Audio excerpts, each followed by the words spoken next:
Sorge, Herr Hauptmann. Wir erreichen unser Ziel bald. –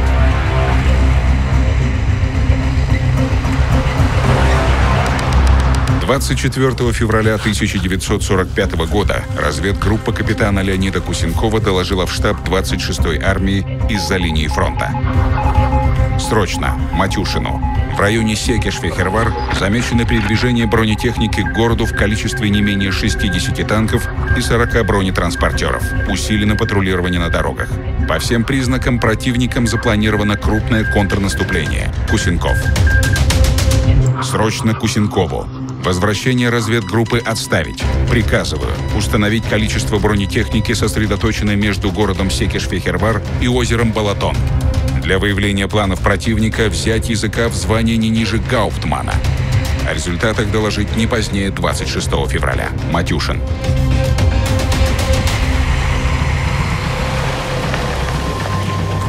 Was ist los?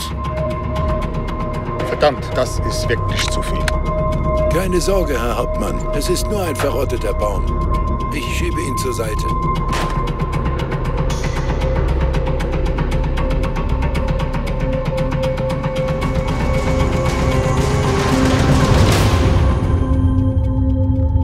Achtung, hinter!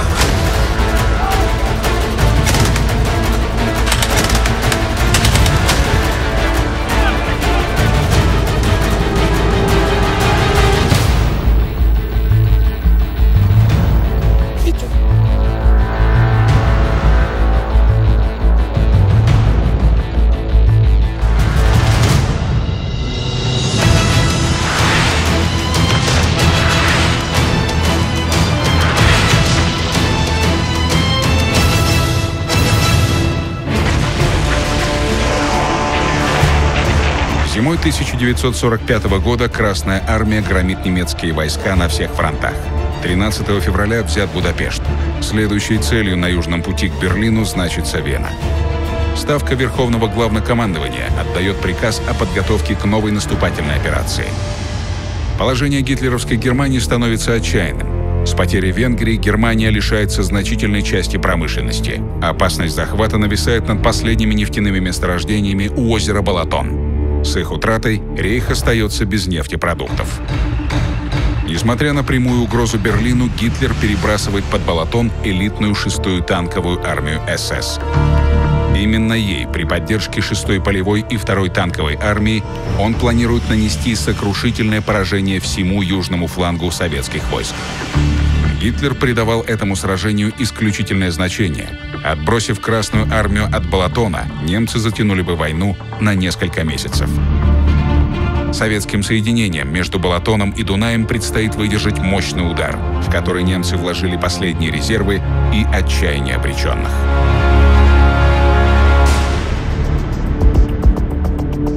Доклады разведки о концентрации тяжелой немецкой бронетехники за Балатоном в Ставке встретились с недоверием. Наиболее боеспособные войска вермахта по логике вещей должны были стягиваться к Берлину. Командующий 3-м Украинским фронтом Федор Толбухин получил решение Ставки, не прекращая подготовки к наступлению на Вену, провести оборонительную операцию и разгромить атакующего противника. Несмотря на то, что в распоряжении фронта имелось до 200 исправных танков Т-34 и «Шерман», этого было совершенно недостаточно, чтобы уравновесить силы. И тогда штаб Толбухина сделал ставку на артиллерию и стрелковые соединения. План операции предусматривал организацию эшелонированной обороны. Ее глубина доходила до 30 километров. В первой линии, начинающейся в непосредственной близости с противником, находились передовые части. На удалении до 10 километров пролегала 2-я линия. В этих пределах немецкий натиск должны были сдержать силы общевойсковых армий. Перед ними стояла задача измотать противника, уничтожить максимальное количество техники.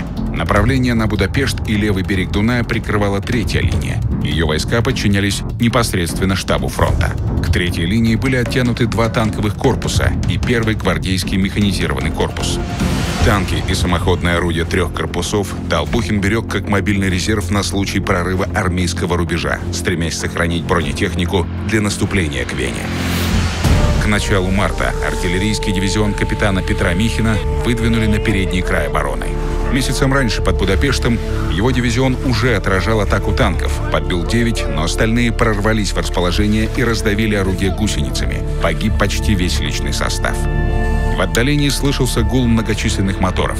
Немецкая бронетехника подтягивалась все ближе к линии фронта. Командир дивизиона вслушивался в эти звуки, и сердце сжималось. Он всей душой желал, чтобы новое пополнение дожило до победы, а не полегло под гусеницами панцеров. Перед наступлением немцы сосредоточили у Балатона свыше 800 исправных танков и штурмовых орудий, включая 429 «Пантер» и 104 королевских «Тигра». Гораздо больше, чем ожидало советское командование. В танках и штурмовых орудиях вермахт обеспечил у Балатона более чем двукратное превосходство. В колесно-гусеничных бронемашинах — абсолютное. Причем немецкие танки были существенно тяжелее советских и американских. Наиболее боеспособным соединением 6-й танковой армии СС командовал обергруппенфюрер СС Йозеф Дитрих, известный под прозвищем Зепп. У аристократического генералитета он не пользовался уважением. По выражению генерал-фельдмаршала фон Рунштедта, Дитрих был решительным, но тупым командиром. К тому же плохо разбирался в картах. Зато для операции на Балатоне Зепп подходил идеально.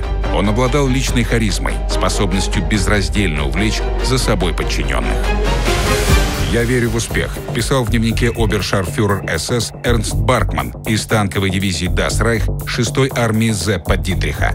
У русских некому воевать, их дивизии потрепаны, у них остались только второсортные солдаты, раненые или прежде признанные негодными.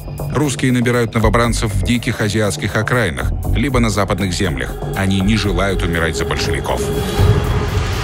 Равняйсь!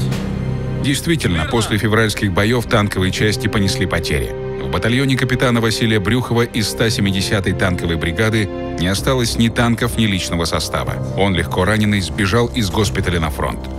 Бригада получила легкие самоходки Су-76 и восстановленные Т-34-76.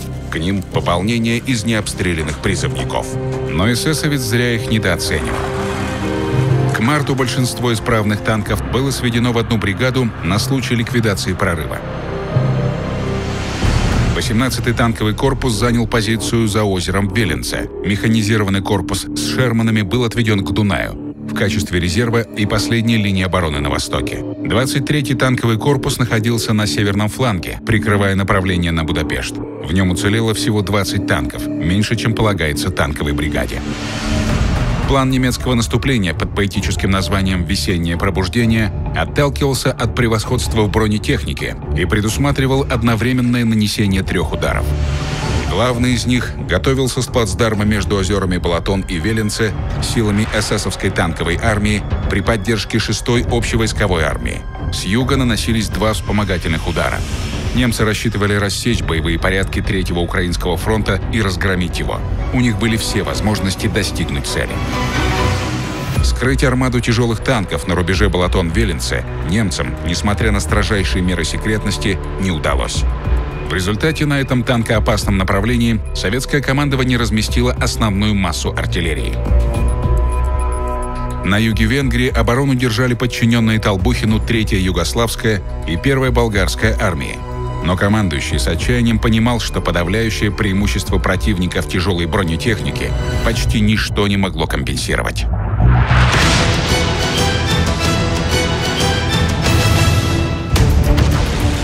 Немецкая операция началась в ночь на 6 марта 2 отвлекающими ударами на юге.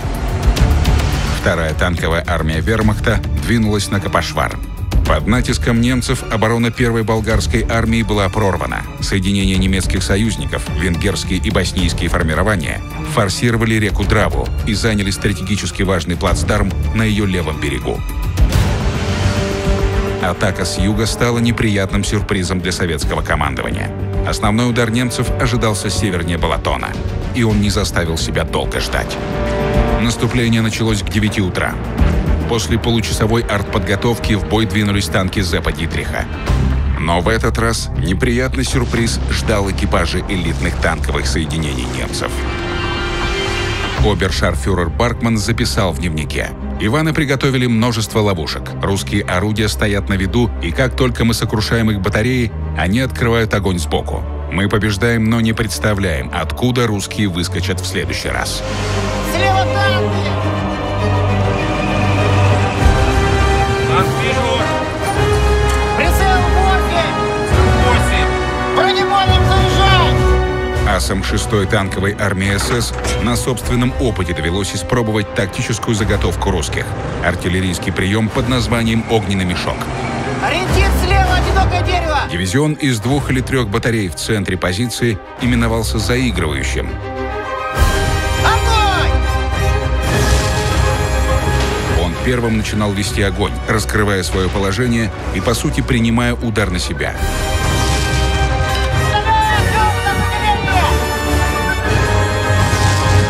Танки шли вперед, обратив к заигрывающим батареям лобовую, самую мощную броню. У королевских «Тигров» она достигала толщины 150 мм. Огонь! Смертельная дуэль велась в неравных условиях.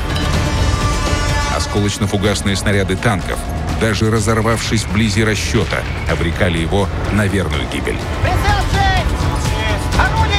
Меткий и частый огонь артиллерии — единственное спасение. Он позволяет, если не уничтожить, то хотя бы повредить тяжелую технику противника, разбить ходовую часть. Орудие!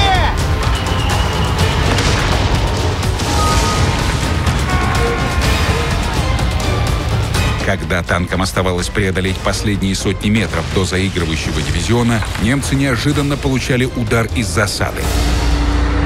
Полевые орудия или самоходки, хорошо замаскированные и предусмотрительно расположенные с флангов, целили в бортовую броню, более уязвимую по сравнению с лобовой. Таким образом, тяжелая техника врага, оказавшись в огненном мешке, обстреливалась сразу с 3 направлений. Самоотверженность заигрывающих расчетов позволила основательно задержать эсэсовский танковый клин и нанести первые потери. За счет исключительной концентрации «Тигров» и «Пантер» до 50 штук на километр полосы наступления, Зеппу Дитриху удалось прорвать первую линию обороны советских дивизий. Успехи 2-й танковой армии южнее Балатона были скромнее. Капитан Петр Михин при отражении танковой атаки потерял орудие, получил контузию от разрыва фугаса, но остался жив.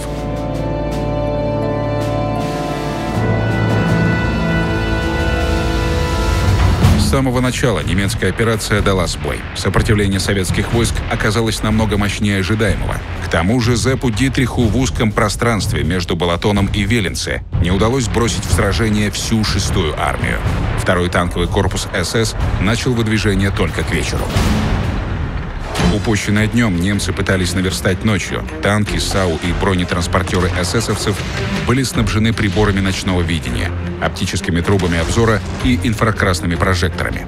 На Балатоне эти приборы впервые массово применялись на танках. Ночные бои продолжались в районе канала Шарвис.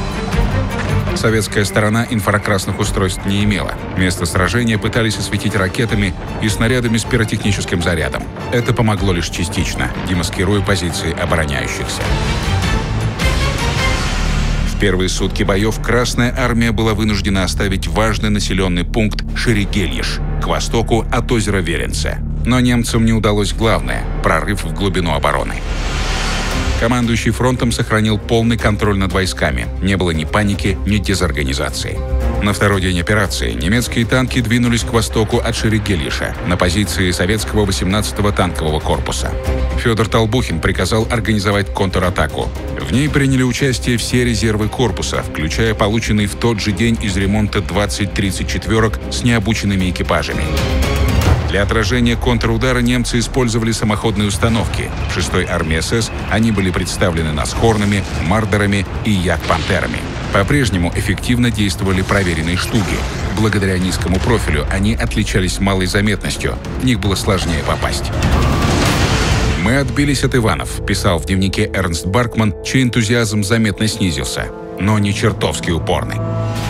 Лишь на 3-й день немецкие танки прорвали главную полосу обороны к востоку от Веленце и вплотную приблизились к фронтовому, последнему рубежу. До города Дунафельдвар и берега Дуная авангарду оставалось около 25 километров.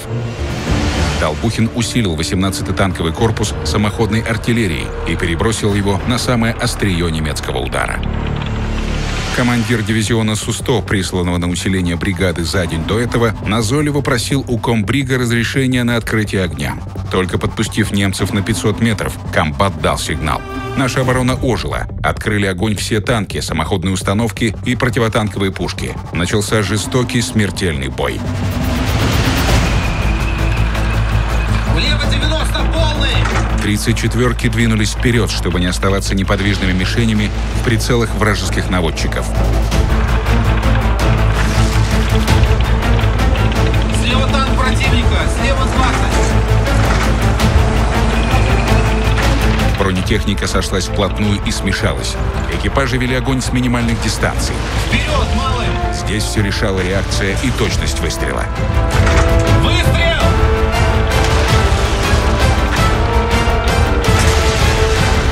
Бронебойный! В густом дыму, в грязи экипажи Т-34 использовали два несомненных преимущества машины. Меньшее удельное давление на грунт и быстрый поворот башни. Медлительность поворота башни и проваливание в вязкую жижу обернулись для немцев гибелью десятков боевых машин. В горячке боя комбат Брюхов приказал сбросить газ и распахнул люк командирской башенки. Стоп, машина! В дыму видимость упала до десятков шагов. «Пантера» открылась слева. Ее командир тоже пытался хоть что-нибудь разглядеть. Он обернулся только когда дизель без глушителя взревел на полных оборотах. Брюхов прильнул к прицелу и приказал мехводу разворачивать машину лбом к врагу. В орудии бронебойный снаряд. Оставались считанные секунды, пока 5-метровая пушка «Пантеры» закончит поворот. С этой мизерной дистанции она пробьет 34-ку в любой точке корпуса. Танк качнулся и замер на миг, давая возможность выстрелить точно. Полный вперед! Как только грохот наполнил корпус, механик нажал на газ. Долгая остановка смертельно опасна, поэтому капитан не успел разглядеть оранжевый круг от пробоины на пятнистой броне «Пантеры». Из правой части танка раздался звук раздираемого металла. Вокруг замелькали ослепительно-белые искры. В боевое отделение ворвался громкий свист и гул. Нас поразил вид яркого, жаркого, сверкающего пламени. Легкие наполнялись воздухом, лишенным кислорода. Кровь бешеным потоком струилась по шее и головному мозгу. Мы вывалились из танка с 3-метровой высоты башенного люка и на руках отползли подальше от корпуса. Бросив между Дунафельдваром и Шерегельешем 10 уничтоженных и 14 подбитых танков, эсэсовцы были вынуждены отступить. Это сражение явилось первой танковой победой советских войск во время Балатонской операции. Но на других участках немцы продолжали продвигаться. Маршал Толбухин доложил в Ставку об угрожающем положении в центральной части фронта и попросил подкреплений с севера Венгрии из состава 2-го Украинского фронта. Ставка ответила отказом. Толбухину было предложено маневрировать имеющимися в его распоряжении силами. Ситуация складывалась отчаянная.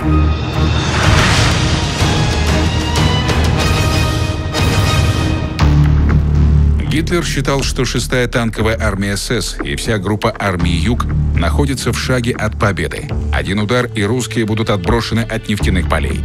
Утром 9 марта фюрер приказал прорваться к Дунаю в течение суток. Немцы нанесли удар на юго-запад, в направлении городка Шиманторня. В атаке принимали участие до 450 танков и штурмовых орудий, сотни бронетранспортеров. Тряслась земля, воздух вибрировал от гула множества моторов. Танковые и артиллерийские орудия буквально смешали с землей полосу обороны 35-го гвардейского стрелкового корпуса. Битва вошла в решающую фазу. Маршал Толбухин бросил в бой все резервы находившихся в том районе 2 общевойсковых армий, все танковые соединения, обнажив другие направления. Капитан Брюхов вывел батальон на позицию и не торопился атаковать. Танковая бригада заняла выгодную возвышенность, откуда пространство простреливалось на 1,5 километра. При виде танков немцы прекратили натиск. Они маневрировали вдоль линии советской обороны и выискивали слабое место. Время играло на стороне Красной армии. Войска продолжали прибывать. По обе стороны канала занимали позиции артиллерийские батареи, обеспечивая численное преимущество над немцами. Нерешительность эсэсовцев объяснялась просто. Чтобы сократить потери, танковая атака была перенесена на ночь с применением инфракрасной оптики. Немцы надеялись повторить успех у Шерегельиша, но просчитались. На восточном берегу канала внезапно включились зенитные прожектора. Экипажи панцеров не только не получили преимущества, они хуже видели цели, чем советские танкисты и артиллеристы. Ни в этот, ни в последующие дни немцам прорваться к Дунаю не удалось. Советские солдаты, второсортные, по мнению эсэсовской элиты, отразили натиск самых мощных в мире тяжелых бронетанковых сил. Советские войска не только сдержали атаки противника, но подготовили наступательную операцию. Она началась без оперативной паузы и завершилась полным изгнанием немцев из Венгрии. Пространство от Балатона до Альпийских предгорий было усеяно сгоревшими тиграми и пантерами. Тогда и родилась печально известная фраза Зеппа Дитриха: «Мою танковую армию называют шестой, потому что в ней осталось всего 6 танков».